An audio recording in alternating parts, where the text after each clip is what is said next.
Hello, my friends. Welcome to Rick Reads. Today I will be continuing my book, The Demon, and we'll be beginning with Chapter 2 today. The Demon, Chapter 2. Victor found himself back in the council chamber in heaven. Using a torn piece of his tunic, he wiped the crimson blood from his blade and sheathed it. The room was empty, a sight Victor had never seen in his long life. "No jury here to put me on trial?" he asked, confused by what he saw. He had just broken one of the most sacred laws. Why was the council not present? "Just me," an unfamiliar voice announced behind Victor. The angel turned and gasped. A winged man in worn plate armor strode calmly into the council chamber, with his hellish sword drawn. The blindfold did nothing to hide his angry scowl. Victor felt as if his insides were turning to liquid. Nothing could have prepared him for this encounter. He had angered an archangel and was now at his mercy. "You have broken the law, Victor," Artemis stated once he was no more than a few steps from where the young angel stood. "I hereby banish you to a life of mortality." Victor nodded and bowed his head. "Before I go," he sighed, "I would like to offer my apologies. I know I broke the law, and that I must be punished. But know that I do not regret my actions. Today I have rid the universe of a great evil, one that caused the suffering of countless innocent lives. If given the chance, I'd gladly kill that demon 1,000 times more." Artemis nodded and placed his hand atop Victor's head and said, "He was more merciful than you believe. His victims almost never suffered. Those who did deserve their fate. But worry not. You will have your chance at vengeance soon enough." Victor looked up in surprise, noted a single tear slipping from under the archangel's blindfold, before his vision went dark. A man walked along a lonesome beach, staring into the bright morning sky with no memory of who he was. All he knew was that something bad had happened to him. However, nothing seemed real to him. Everything was like a dream. The smell of blood wafted to his nostrils and his head ached. He brought up his hand to his face to rub his bruised temple and noticed it was caked with blood. Why? Whose blood was it? He checked himself, but found no wounds. Several tears in his tunic suggested he was in a struggle. A fight? He put his hand down and brushed something on his hip. A long sword rested in its scabbard, blood spattered on the crosspiece. He could not recall ever using a sword in his life. Then again, he couldn't remember anything from his life before this beach. Even his name, or what country he was in. All he knew was that he had been in a battle of some sort. Everything was a haze of blood and violence. Nothing made sense, and the man didn't care. He didn't feel a thing. Why did that fact disturb him so much? Ahead in the distance lay what looked like a town. The man quickened his pace and held some hope that someone there would know the answers to his myriad of questions. A few moments later, he realized that the thin line of smoke rising from a rooftop wasn't a hearth fire. The town had been destroyed. The smell of the burnt wood and bodies assailed his nostrils. He stopped and stared in surprise. What happened? The sight of the burned town and the odor of the carnage assaulted him, and with it came hazy memories. He saw a charred corpse, a burning building, and his own hands laying a body gently on the ground. Was this place his home? Had some army come through the area and burned the town? That seemed unlikely, since there was only one set of footprints leading away from the wreckage. The man looked at the long, sure strides of human tracks. He followed them until he came to what looked like signs of a struggle. Was this the site of his own fight? He traced his own tracks back to the area and surmised he had definitely fought someone here. But which side was he on? Was he the instigator or the defender? The battle covered a large area, obscuring any other tracks that could lead to it. Then he realized there were no other tracks leading to this spot. There was one set coming from the town and his own. No other tracks approached the area. There were obvious marks made from a second combatant, however. The duel ranged all over the beach. They were both masters.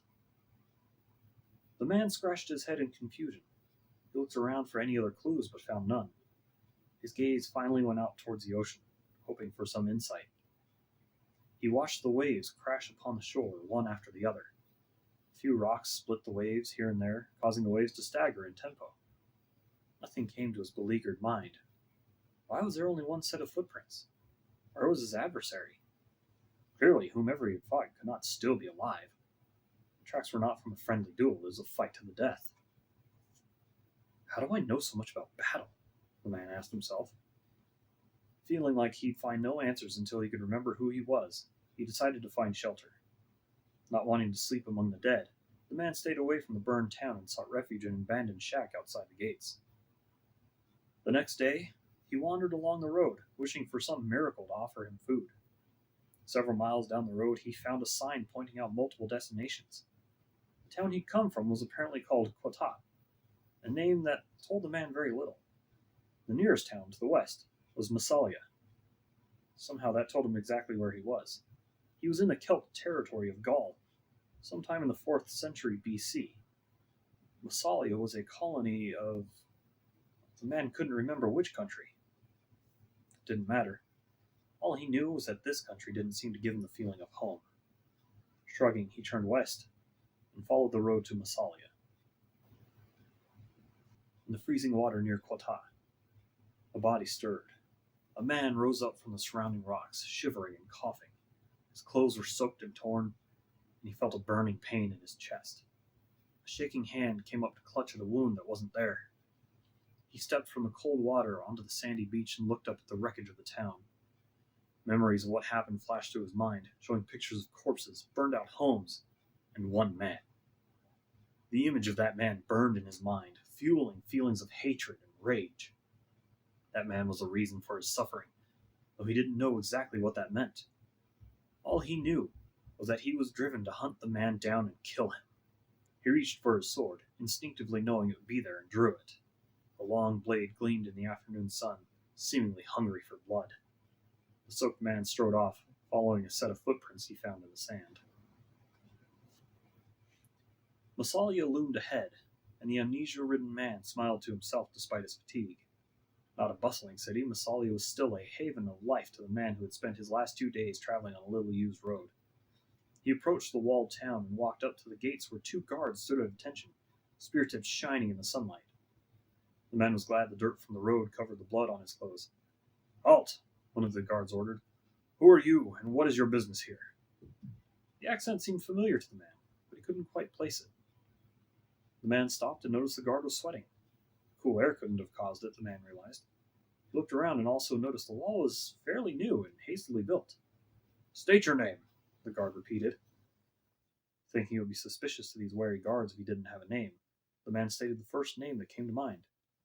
"I am Dante, a weary traveler. May I pass and find some food and lodging?" The guard looked to his companion, both men looking nervous. The other guard steeled his eyes and looked at the man in a manner he hoped was intimidating. "Why do you arm yourself to travel, Dante?" "No, I'm sure you will know why," Dante replied, playing on their fears. They were afraid of something, and if he acted as if he was too, maybe they would let him in. "It's for my own safety I carry this weapon." The guards looked at each other again. "Very well," he said hesitantly. "However, we were informed to take any newcomers to the high priest." Confused, Dante asked, "Why is that?" "We're simply following orders. He may have a task that needs to be done." "So you weren't told, I take it," Dante guessed. The annoyed sighs belied the guard's calm nature towards being withheld information. "Very well," he shrugged. Dante then patted his sides looking for a coin purse. Finding none, he sighed and said, "I might as well, seeing as I could use some coin if I'm to eat." The guards nodded, opened the gate, and Dante was escorted into the town by one of them. The town was larger than most, but still seemed small. The people watched Dante pass with fear and suspicion in their eyes. They didn't see newcomers much, and with whatever was going on, Dante felt they would attack at a moment's notice. Curious, he almost asked the guard what had them so frightened, but thought better of it. He would get his answers from the high priest. The guard led Dante down the main path through the town and past houses and shops.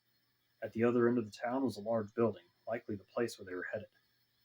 Dante could feel the baleful stares following him all the way to the large building. He kept his hand well away from his sword.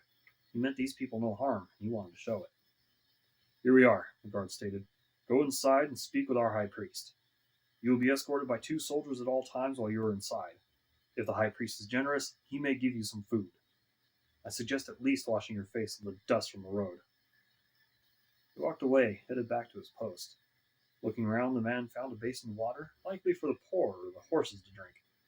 He scooped some water in his hand and splashed it onto his face, scrubbing away the grime. When the water settled, he looked at his reflection. He ran his hand over the stubble on his chin, looked at his dark, road-weary eyes. Something in the reflection seemed to trigger a feeling in him. He could not place it. Ignoring the feeling, Dante turned toward the large building and walked up to the brass double doors. Carved into the doors was an image depicting a bearded figure clad only in a cloth around his waist, standing atop a mountain and hurling bolts of lightning down on his enemies. Before he could reach for the handle, however, the doors were pulled open from the other side.